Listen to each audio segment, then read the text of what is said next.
El jueves pasado contábamos que el Consejo Deliberante aprobó un nuevo aumento de la tarifa de transporte público. Esto fue posible con los votos del oficialismo. Hablamos tanto del bloque de Juntos por el Cambio como del monobloque que integra Gabriela Schieda, que si bien ya no forma parte del bloque, bueno, levantó la mano junto al oficialismo y de este modo se pudo llevar la tarifa a casi 60 pesos. Desde el Frente de Todos, el miembro informante fue el edil Pablo Rosenfeld. Él es parte de la Comisión de Tránsito y Transporte y fue el encargado de explicar por qué no acompañaron el proyecto. Expuso sus críticas a la política de transporte de Héctor Gay y fue muy contundente al calificarla como un fracaso. Con él estamos en conversación telefónica y seguramente nos ayude a entender en detalle los motivos de este rechazo y cuál es la situación del sistema de transporte público en Bahía Blanca. Pablo, buenas tardes. Juan Iguarino te saluda desde el Ágora en Radio Nacional. ¿Cómo estás? Buenas tardes, Juan, y muy bien, ¿vos? Muy bien. Gracias por esta conversación y por ayudarnos a entender qué es lo que está pasando, ¿no? Con estos aumentos. Se ha hablado mucho de los subsidios al transporte en los últimos tiempos. A mí me da la sensación de que los subsidios nunca alcanzan. Digo, uno siempre va a querer más subsidio para poder bajar el precio, en este caso del boleto de colectivo, pero yo te quería preguntar si este aumento que se ha visto, bueno, los aumentos que se han visto en general de transporte público desde la asunción de Gay tienen que ver con la falta de subsidios o cómo es la situación real de los subsidios nacionales y provinciales para el transporte que llegan a Bahía Blanca. No, en principio yo, si me permitís, Sí. un poco, a mí me tocó ser el mismo informante del tema del rechazo al aumento del boleto de colectivo, y yo lo que hacía un poco es un repaso por lo que había sido la gestión de Gay con respecto a lo que tuvo que ver con los sucesivos aumentos. Hay que tener en cuenta que en los últimos 7 meses, hubo un aumento del 48%, porque eso también hay que decirlo. En el mes de noviembre tuvimos un aumento del 22%, Sí. y el jueves pasado que se trató este expediente, el aumento era del 26%, lo cual da un 48%. Estamos hablando al menos de 7 meses, casi un 50%. Por otro lado, una cuestión que yo también lo remarqué y que me parece significativo e importante, porque uno, para no digamos, hablar de este tiempo que es bastante particular, me refiero al tema pandemia, que también significa una merma de la cantidad de pasajeros. Claro. La gestión de Gay, desde que asumió en el 2015, tuvo un aumento del 813%. Yo ahí en la sesión, un poco para hacerlo más gráfico, citaba un ejemplo para tomar dimensiones de lo que significa este impacto, de una nota que salió en un diario local el año 2016, donde contemplaba el periodo 1996-2016, estamos hablando de 20 años. Sí. Y en esa nota él remarcaba al periodista que en Bahía Blanca el boleto había aumentado un 1.700%. Si vos tenés en cuenta que Gay en 5 años aumentó el 813%, estábamos diciendo que aumentó el 50% de lo que aumentó en 20 años. Claro. O sea, que me parece muy significativo, porque los aumentos no solamente se dieron en esta situación particular, sino que fue una constante durante el gobierno de Gay. Sí. En materia de subsidios, hay que recordar también, porque esto es importante, en el año 2018, cuando Vidal era gobernadora, toma una medida que es significativa y que un poco muestra el contraste entre un gobierno y el otro, cuáles son las prioridades, y lo congela en 293 millones. Congela el subsidio en 293 millones. Sí. Cuando asume Axel Kicillof, el primer estudio de costo que ingresa al Consejo fue en el mes de diciembre, y ese subsidio había pasado de 293 millones a 474 millones de pesos.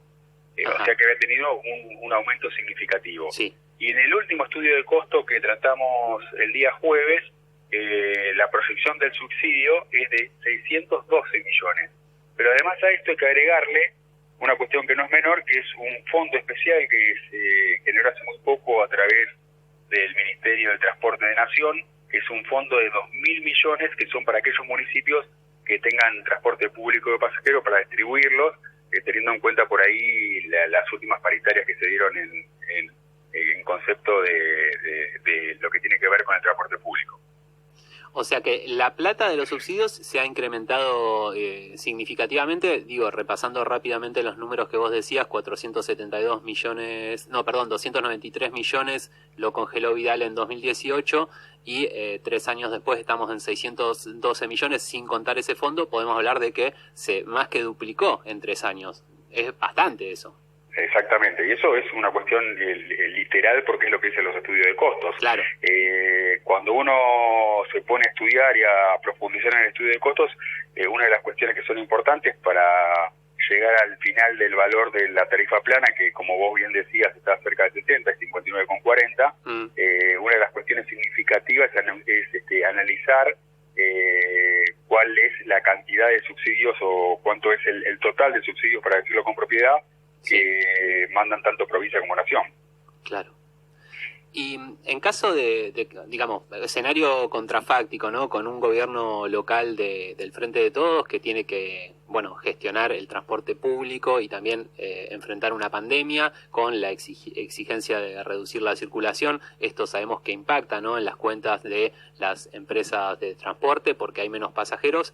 ¿Qué otras herramientas o qué alternativas se podrían haber tomado para no descargar este costo extra en el usuario? Nosotros creemos que el aumento de subsidios tiene un correlato significativo con respecto a no solamente al costo del pasaje, sino también a la cantidad. Una de las cuestiones que también yo remarcaba el día de la sesión es que uno de los subsidios más importantes o el más importante que tiene la ciudad y que tiene que ver con el municipio es el de pasajero frecuente.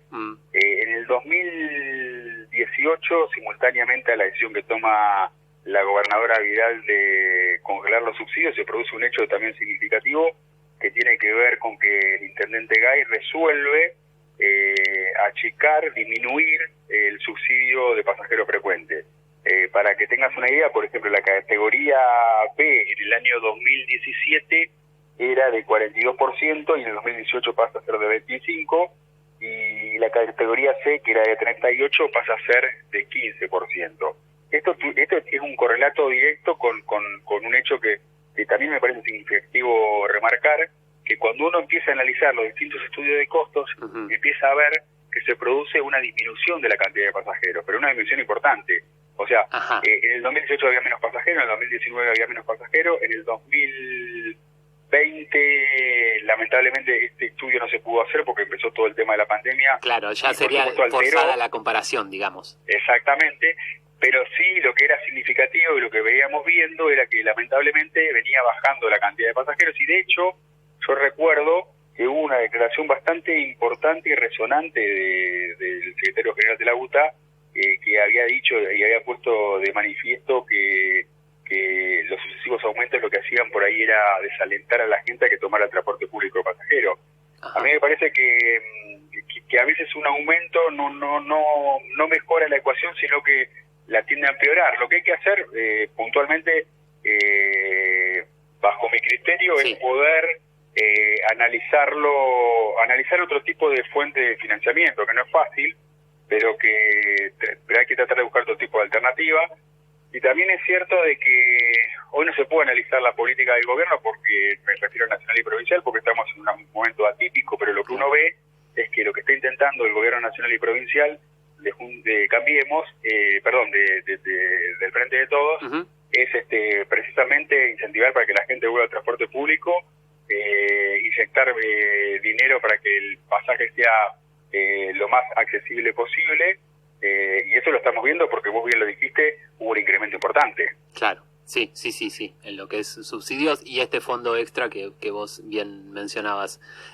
Y ya yendo a lo específico de Bahía Blanca, del sistema de transporte, me ha tocado entrevistar en su momento al ingeniero Horacio Varela, y él una de las cosas que plantea es que el sistema de transporte habría que reformularlo con un consorcio de gestión de líneas, porque diferentes líneas tienen diferentes rentabilidades y eso, bueno, genera asimetrías, ¿no?, en la gestión de las líneas. entonces se podría hacer un sistema de compensación para que quien le toca la gestión de una línea con mayor rentabilidad pueda aportar algo de esa rentabilidad para quien le toca gestionar quizá una línea que no es rentable pero que es necesaria. Y pienso yo, ¿no? Una ciudad con un eje urbano tan grande como el de la Ciudad Autónoma de Buenos Aires, resulta todavía extraño, ¿no? Que uno a veces para circular de un punto a otro de la ciudad siempre tenga que pasar por el centro con los conflictos de tránsito que eso también genera a la vez.